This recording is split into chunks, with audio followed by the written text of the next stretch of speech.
The quality of your life is in large part determined by what you consistently pay attention to. Attention is not just a casual habit, it is a neural function. At any given moment, your brain is bombarded with sensory input. Sounds, sights, emotions, physical sensations, notifications, conversations, and internal thoughts. But the brain does not treat all of this input equally. It filters, selects, and amplifies based on where you choose to place your attention. That decision to focus on yourself or on distractions literally reshapes your neural pathways. From a neuroscience standpoint, attention is regulated primarily through the prefrontal cortex, particularly the dorsolateral and ventromedial regions. These regions are responsible for executive functions like planning, impulse control, and long-term decision making. When you focus deeply on your own growth, these circuits become more efficient. The brain essentially says, "This is important. Let's wire for more of this." The result is a self-reinforcing loop of cognitive efficiency and behavioral alignment. Now contrast that with the typical day of someone who never guards their focus. They wake up and scroll social media. Their attention is split between half-finished tasks and conversations that hold no depth. They consume random information, react to minor opinions, and respond emotionally to noise that has nothing to do with their mission. Over time, their attention system becomes fragmented. Their brain is constantly in a reactive state. The neural circuits that support deep work and self-discipline begin to atrophy from lack of use.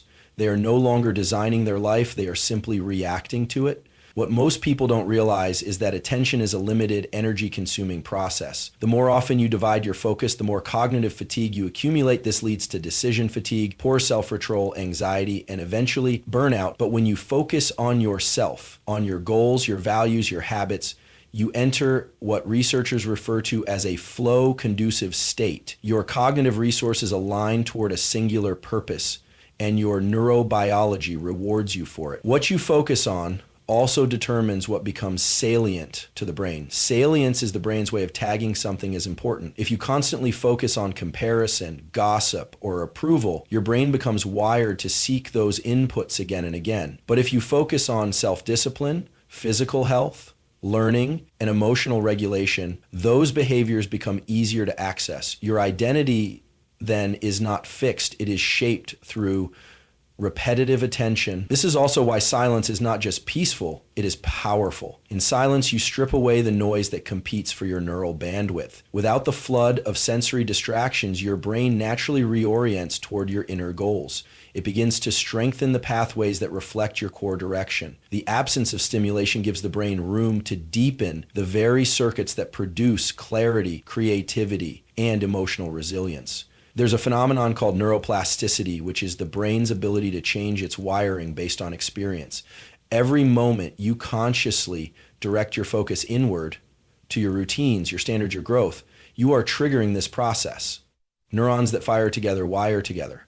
So when you repeatedly focus on progress, the brain forms stronger synaptic connections around behaviors that lead to achievement. These changes aren't philosophical, they are measurable physiological transformations in the brain. In practice, this means that choosing silence and solitude isn't passive, it's an active strategy to optimize brain function. It's in those quiet moments of self-focus that your memory consolidates, your stress hormones stabilize, and your dopamine system calibrates for longer-term rewards. The individual who understands this doesn't chase attention, they channel it inward.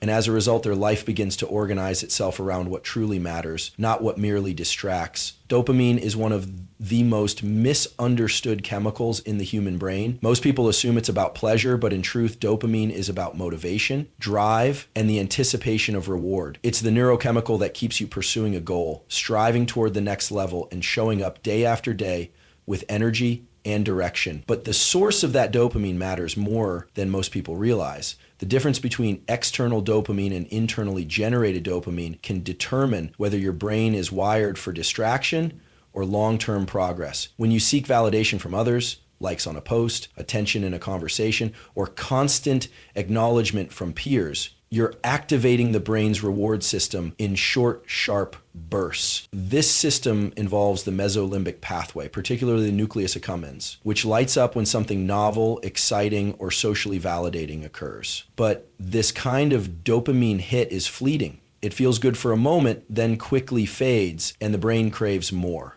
Over time, it becomes a compulsive loop of checking, comparing, and performing. And each time you feed that loop, your baseline levels of dopamine drop. You need more stimulation to feel the same drive. Eventually, nothing feels meaningful unless it's seen, liked, or praised by others. That's the trap of externally sourced dopamine. It builds dependency on the reactions of other people. It pulls your attention away from your inner goals and places your value in the hands of others.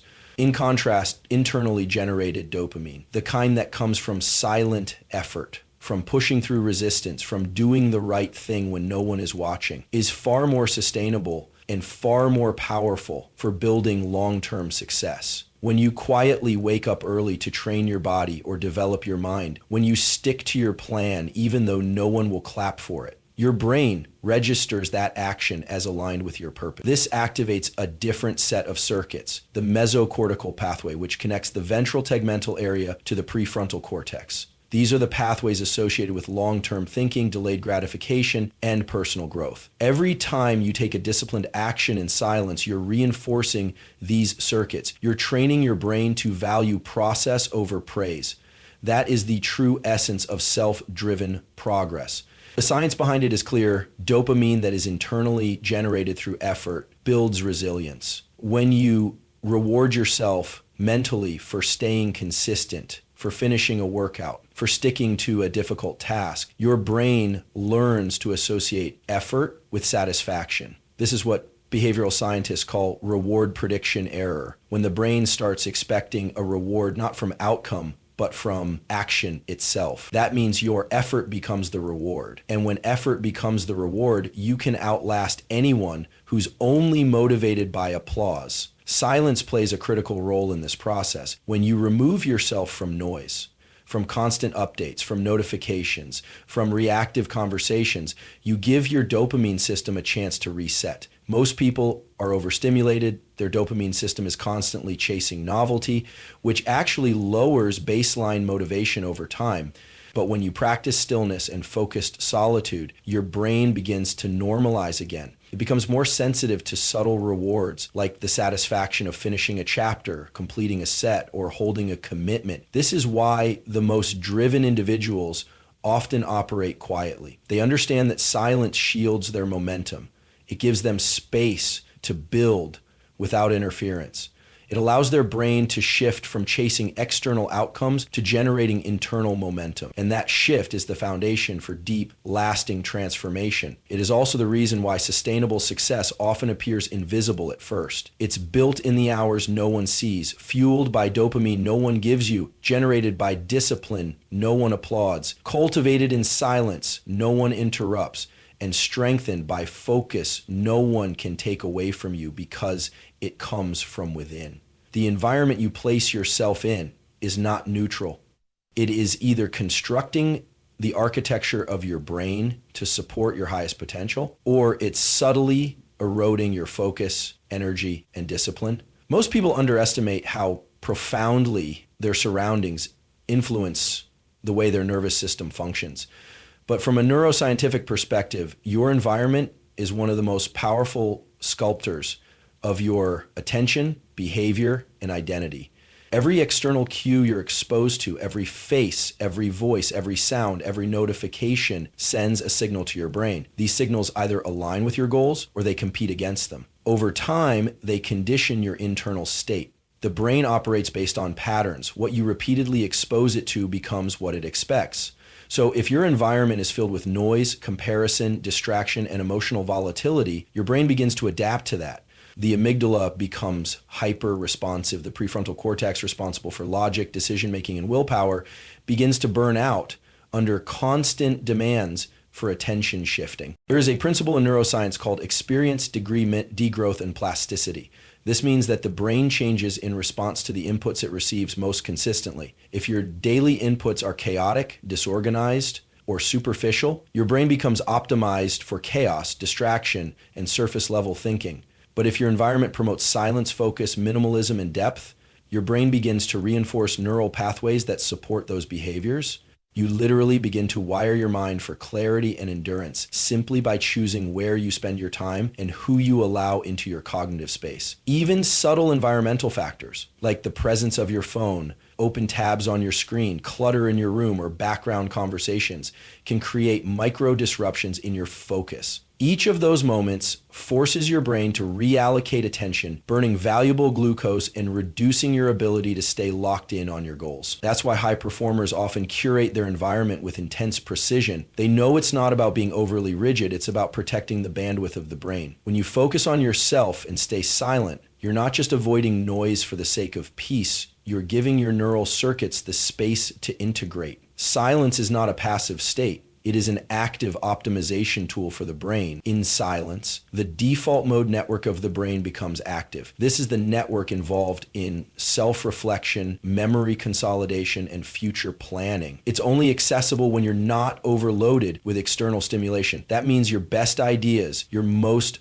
honest self-assessments, and your deepest motivation come not in the middle of a noisy crowd, but in the quiet moments where you can hear your own mind.